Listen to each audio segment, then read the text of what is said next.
Assalamualaikum. Welcome to my YouTube channel Chemistry of Life at 360. My name is Mujahid Abbas. Being a biochemist, मैं आपके लिए लेके आ रहा हूँ बहुत सारी वीडियोस, एक्टिविटीज़ और लेक्चर जो कि आपके लिए बहुत ही ज़्यादा हेल्प आउट होने वाली हैं, जो कि बहुत ही ज़्यादा आपको हेल्पिंग देंगी डिफरेंट कोर्सेज़ के अंदर, डिफरेंट पेपर्स के अंदर और डिफरेंट जो आपकी बेसिक बायोकेमिस्ट्री लैब्स के अंदर कैलकुलेशंस होती हैं।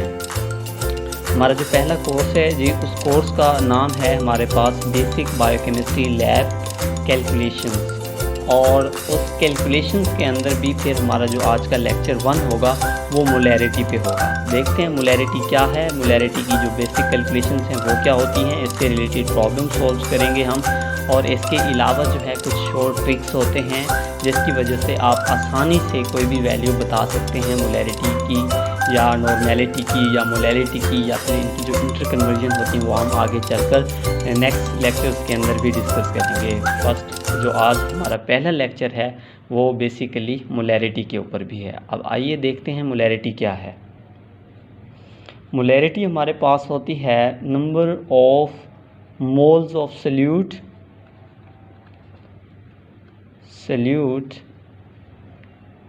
पर लीटर ऑफ सॉल्यूशन, पर लीटर ऑफ सॉल्यूशन, यानी कि जो सॉल्यूशन है आपका वो लीटर के अंदर होना चाहिए।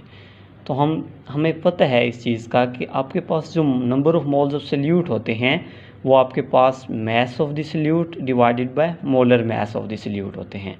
जो आपके पास 1 लीटर होता है वॉल्यूम, वो आपका होता है जी 1000 ml। आप फार्मूले ml भी पुट कर सकते हैं या फिर आप लीटर ही भी पुट कर सकते हैं। तो देखें अब यहाँ पे मैं इस फार्मूले को मॉडिफाई करूँगा कि इस तरह से molarity is equal to mass divided by molar mass multiply volume in litre. ये तो आपके पास मोलैरिटी का फार्मूला आ जाता है कि मोलैरिटी हम कैसे फाइंड आउट करते हैं। अब हम इसी से रिलेटेड एक प्रॉब्लम सॉल्व करते हैं, एक क्वेश्चन सॉल्व करते हैं, जिससे आपको पता चल जाएगा कि मोलैरिटी कैसे फाइंड आउट करते हैं।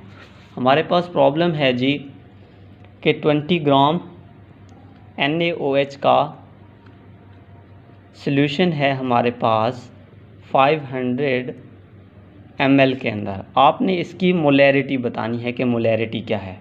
उसी तरह से फार्मूला पुट करेंगे, mass divided molar mass multiply volume in litre.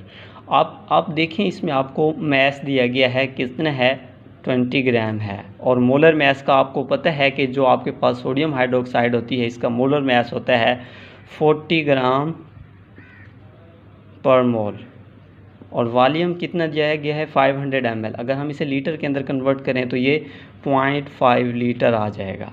ठीक है, अब 20 ये 2 1/2 मल्टीप्लाई 1/0.5 लीटर, तो ये आपके पास आ जाएगा जी 0.5 मल्टीप्लाई 1/0.5, तो ये 0.5 डिवाइडेड बाय 0.5, तो ये आ जाएगा 1।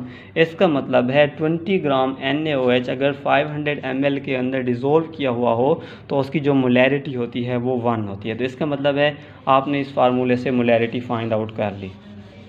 अब होता क्या है, जो आपके पास लैब के अंदर मोस्टली कैलकुलेशन दी गई होती हैं उसमें ये नहीं बताया जाता कि मोलैरिटी क्या है। मोस्टली मोलैरिटी गिवन होती है, आपको रिक्वायर्ड वॉल्यूम भी बताया होता है, but most of the time आपको मास कैलकुलेट करना होता है कि हम उस कंपाउंड का कितने ग्राम लेंगे अगर हमें इतने मोलर का सॉल्यूशन फलां वॉल्यूम के अंदर बनाना है। एक और प्रॉब्लम है जिसे हम यूज़ करके इस मोलैरिटी की इक्वेशन को एक शॉर्ट फॉर्म में ले आएंगे और उससे हम एक अननोन मास फाइंड आउट करेंगे किसी भी गिवन कंपाउंड का। उसकी मोलैरिटी भी हमें मालूम होगी, उसका रिक्वायर्ड वॉल्यूम या डिज़ायर्ड वॉल्यूम भी दिया होगा।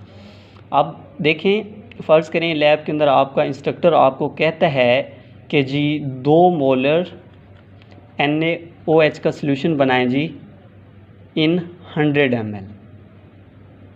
तो आप कैसे बनाएंगे, यानी कि उसकी मोलैरिटी 2 हो और उसका जो रिक्वायर्ड वॉल्यूम है वो 100 हो, तो आप कैसे बनाएंगे। इसका मतलब आपको मोलैरिटी दी हुई है, रिक्वायर्ड वॉल्यूम दिया हुआ है, तो आपको ये पता नहीं है कि हम कितना जो है वो NaOH यूज़ करें तो हमारे पास जो है वो सॉल्यूशन 2 मोलर का हो और उसका जो वॉल्यूम हो वो 100 ml हो। तो इसके लिए हम दोबारा से मोलैरिटी का फार्मूला लिखेंगे। किस तरह से है, mass divided by molar mass multiply volume in litre आ जाएगा। तो क्या होगा, ये आपके पास मोलैरिटी है मल्टीप्लाई मोलर मैस हो गया, ये वॉल्यूम इन लीटर है तो आप इसे ml के अंदर भी लेके आ सकते हैं। यहाँ पे क्या है, ये 1/लीटर से मल्टीप्लाई हो रहा है तो यहाँ इधर आके दूसरी साइड पे ये डिवाइड हो जाएगा। मैं लीटर की जगह 1000 ml पुट कर रहा हूँ तो ये आ गया 1000 ml, ठीक हो गया। और ये हमारे पास बाकी इस साइड पे बच जाएगा मैस। अब एक और चीज़ भी इस फार्मूले में ऐड कर लें कि रिक्वायर्ड वॉल्यूम कि कितना वॉल्यूम आप बनाना चाहते हैं। तो आपको पता है कि आप मैस फाइंड आउट करना है तो मोलैरिटी दी हुई है 2 है, मोलर मैस कितना है 40 ग्राम पर मोल दिया हुआ है, ठीक है। वॉल्यूम नीचे 1 लीटर होता है तो 1000 ml पुट कर दें। आप कितना बनाना चाहते हैं, रिक्वायर्ड कितना है, डिज़ायर्ड वॉल्यूम कितना है, 1000 ml है। अब इससे कैलकुलेट करें तो ये आपके पास मैस आता है जी 8 ग्राम, ठीक है। अब देखें इस तरह से हमने एक फार्मूला यूज़ करते हुए जो है वो वैल्यू कैलकुलेट की है। हम अब क्या करेंगे, ये तो एक फार्मूला था, लंबी चौड़ी कैलकुलेशन थी, इससे भी हम मैथ्स बता सकते हैं, मैथ्स फाइंड आउट कर सकते हैं। बट और भी ट्रिक्स होते हैं, शॉर्ट वेज होते हैं, शॉर्ट फार्मूलाज होते हैं जिनसे हम ईज़िली बता सकते हैं। तो मैं आपको एक बेसिक कंसेप्ट दूंगा नेक्स्ट स्टेप में कि जिसके अंदर आप जो है लंबी चौड़ी कैलकुलेशन के बगैर ही बता पाएंगे कि 2 मोलर NaOH में कितना मैस यूज़ होगा सोडियम हाइड्रोक्साइड का। अगर मोलैरिटी भी चेंज होती जाएगी तो आप फटाफट जो है वो बताते जाएंगे इतना इतना मैस यूज़ होगा। तो वो कैसे होगा वो हम अब देख रहे हैं। अब देखें जी, अब हम एक शॉर्ट ट्रिक से, एक शॉर्ट वे से हम कैसे फाइंड आउट करेंगे मैस किसी भी मोलर सोल्यूशन बनाने के लिए, किसी भी कंपाउंड का मोलर सोल्यूशन बनाने के लिए। वही लास्ट वाली एग्जांपल ले लेते हैं ताकि आपको आसानी से समझ आ जाए। मोलैरिटी कितनी थी उसकी, 2 मोलर था, और कितने में था वॉल्यूम उसका, कितने में बनाना था हमने, 100 ml के अंदर, और कंपाउंड कौन सा था, NaOH था। अब आपको पता है कि 1 मोलर सोल्यूशन NaOH का क्या मतलब है, it's mean 40 gram sodium hydroxide कितने में हम डिज़ोल्व कर रहे हैं, 1000 ml वाटर के अंदर, डिस्टिल्ड वाटर के अंदर। अब अगर मैं 40 को हाफ़ कर दूं, 20 ग्राम कर दूं, तो इधर भी तो हाफ़ हो जाएगा, 500 ml हो जाएगा। इसी तरह 20 है, इसे मैं मज़ीद हाफ़ करता हूं तो ये 10 ग्राम हो जाएगा, इधर से ये 250 ml हो जाएगा। इसी तरह मैं फ़र्दर जो है 10 से 5 ग्राम की तरफ आता हूँ तो ये आपके पास 125 ml हो जाएगा। देखें जिस रेशो से हमने मैस कम किया है उसी रेशो से हमने वॉल्यूम कम किया है। इसका हाफ 20 ग्राम, इसका हाफ 500 ml, तो इक्वल रेशो से हम लोगों ने दोनों तरफ से कम करना है। तो हमें पता है कि 525 द 125, तो 4 ग्राम की जगह कितना आ जाएगा फिर ये 100 ml। अब देखें यहाँ पे मोलैरिटी 1 है, सबकी मोलैरिटी, इसकी मोलैरिटी भी 1 है, इसकी भी 1 है, इसकी भी 1 है, इसकी भी 1 और यहाँ पे भी 1। इट्स मीन 1 मोलर सोल्यूशन है एट डिफरेंट कंसंट्रेशन 100 ml के अंदर। 4 ग्राम NaOH in 100 ml means 1 molar NaOH in 100 ml।